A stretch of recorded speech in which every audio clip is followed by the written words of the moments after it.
2019 की बात है, 2019 की बात है कि मेरे घर पे कुछ अज्ञात लोगों ने फायरिंग वगैरह की और मेरी गाड़ी के शीशे वगैरह तोड़ दिए। मैंने जो गाड़ी ली थी वो हैरियर गाड़ी थी, नई गाड़ी थी, अगर कम से कम कोई 10 या 15 दिन हो गए लिए। फिर हमने क्या किया कि 3 आदमियों का जो नाम है बीजेपुर थाने में कंप्लेन वगैरह उनकी दर्ज कराई। कंप्लेन दर्ज कराने के बाद 3 साल हो गए सर। मैं SHO जो भी आता उनको पूछता कि हमारे केस का क्या बना। अभी तक किसी SHO ने मेरे को ये नहीं बताया कि हमने चालान वो आगे पेश किया है या ना किया है। और दूसरी बात ये है सर, मैं कम से कम उनके पास जाके थक गया हूँ। जब भी जाता हूँ कहते थोड़े दिन में चालान, कोविड आ गया, ये आ गया। और कोविड आने के साथ कोविड 2 साल रहा, कोविड में उसके बाद तमाम तरीके जो स्टार्ट हुई हमारी, मगर मेरा ना DC ऑफिस में कोई कंप्लेन है ना कोर्ट में कंप्लेन है। ये फायरिंग वगैरह जो रोंद वगैरह उन्होंने मेरे गाड़ी पे निकाले थे। सर ये जो गाड़ी है ये टूटी हुई है। मैं आज ये मेरा ये वार्ता करने का ये फायदा है कि मैं DC मैडम सांबा और SSP सांबा से ये पूछना चाहता हूँ सर कि उनका फर्ज है कि जो उनकी डिस्ट्रिक्ट में हो रहा है उनको पता लगना चाहिए कि 3 साल जो हो गया बंदे घर पे फायरिंग की है, केस चला है, मगर केस के जो आगे कुछ नहीं है। सर क्या हुआ कि 2:30 बजे की बात है, शायद जो केस हुआ जिसमें हमारे 3 आदमी थे। रात को 2:30 बजे उन्होंने क्या किया, मेरे घर में फायरिंग, शीशे वगैरह तोड़े, भागे। फिर क्या किया हमने, जो थाने में गए, मेरी मिसी और पहले केस में जो पहले गाड़ी तोड़ी, फायरिंग हुई कोई 2 से 2:30 बजे। मैं जैसे रिपोर्ट लिखाने बीजेपुर थाने में जाता हूँ, मुंशी साहब कहते हैं कि आप सुबह आना। मेरी मिसी बोलती है कि सुबह क्या करना है, रात को मेरे को पति को कुछ हो गया तो इसका जिम्मेवार कौन होगा।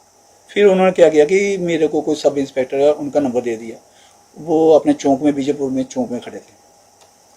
उन्होंने उनके जाके बात सुनाई कि सर ऐसे मेरी बात आप, उन्होंने क्या किया, आप ऐसा करो, आप घर में चले जाओ, मेरा ये नंबर रख लो, अगर आपको कोई भी कंप्लेन होगी, रात को कोई प्रॉब्लम होती है, आप मेरे को नंबर कर लो। फिर सर जैसे हुआ कि रात को 2:30 बजे की, मेरी मम्मी भी थे इधर, मिसी भी थे, बच्चे भी थे। रात को क्या हुआ, 2:30 बजे पहला फायर निकला वो छत के ऊपर। हमने सोचा कि किसी को हो सकता तो कोई पटाखे वगैरह चला रहा होगा। फिर उसके बाद क्या हुआ, 2 फायर हो निकले। मेरी मम्मी उठते हुए इधर दरवाजे तक आई, कह रही बेटा बाहर निकलना, आप फायरिंग हो रही है। फिर हमने सर क्या किया, जब दरवाजे वगैरह खोले, 2-3 आदमी थे, वो गाड़ी छोड़ के चले गए। गाड़ियों ने अपनी की फायरिंग वगैरह, डराया धमकाया और निकल गए। उसके बाद हमने क्या किया कि जो नंबर हमें मिला था, हमने उस नंबर पे फ़ोन किया। 2 गाड़ियाँ हमारे पुलिस की गाड़ी हमारे घर में आई। DSP साहब जो भी है मौके पे थे, SHO साहब वो भी मौके पे आए। उन्होंने देखा जो कारतूस वगैरह थे सब, वो हमने ये रख लिए। 315 बोर्ड की दाखिल थी। फिर उसके बाद हमने लड़के को ढूंढा, पुलिस को अरेस्ट हमने कराया। पुलिस ने किया लड़के को, हमने पकड़ा था लड़के को खुद। हमारे 5-6 लड़के गए, उन्होंने लड़के को उठाया। फिर हमने पुलिस को फ़ोन किया कि सर हमने लड़का पकड़ लिया, आप करोगे कुछ, हम करें। पुलिस वालों ने कहा आपको कोई जरूरत नहीं करने की कुछ, हम पुलिस बैठी है। सर 3 दिन वो आदमी उतरे। मैं सर सुबह 8 बजे चला गया था थाने में, 8 बजे तक पर्चा, इन्होंने पर्चा नहीं मेरा लगाया था, पर्चा लगा था कोई 11 या 12 बजे। वो सब इंस्पेक्टर साहब हमारे घर में आए, फिर पर्चा लगा था। सर 3 साल पर्चा लगने के बाद अभी तक केस की कार्रवाई कोई कुछ नहीं है। मैं जो अपने DC साहब और मैडम से यही बात करना चाहता हूँ कि जो हमारे केस का, हमें किसी से दुश्मनी है। आज भी सर एक कोई, आज भी हमें वो आदमी खुले हम घूम रहा है, फिर भी हमें धमकी दे रहा है कि मैं तेरे को काम नहीं करने दूंगा। सर मेरे छोटे छोटे बच्चे हैं, मैं कहाँ जाऊँ। मैं तो डिपार्टमेंट को यही पूछना चाहता हूँ ना, अगर डिपार्टमेंट हमारी सेफ्टी के लिए बना है तो हमारा फर्ज है कि डिपार्टमेंट को सुनाना कि हमारे साथ ये हो रहा है। क्या मांग करते हैं अभी आप? सर हम ये मांग करते हैं, जो हमारा केस है, केस तो सर 3 साल का कोई चालान भी नहीं पेश हुआ।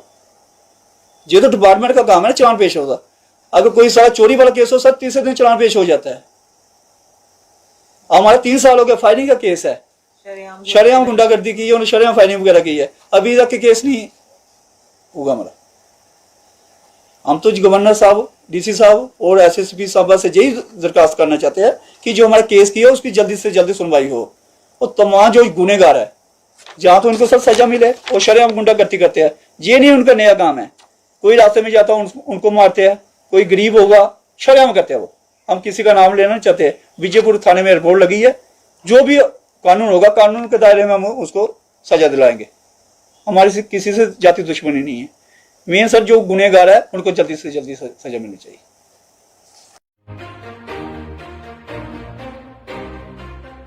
अब थकान और पेट्रोल के खर्चे को कीजिए अलविदा, क्योंकि आ गए हैं TNR के electric scooters. No license, no registration, no pollution and no petrol. Environment friendly scooters जो दे 10 पैसे पर किलोमीटर का माइलेज। TNR के इलेक्ट्रिक स्कूटर को घर लाने के लिए visit mega power services, bypass road, Kunjwani.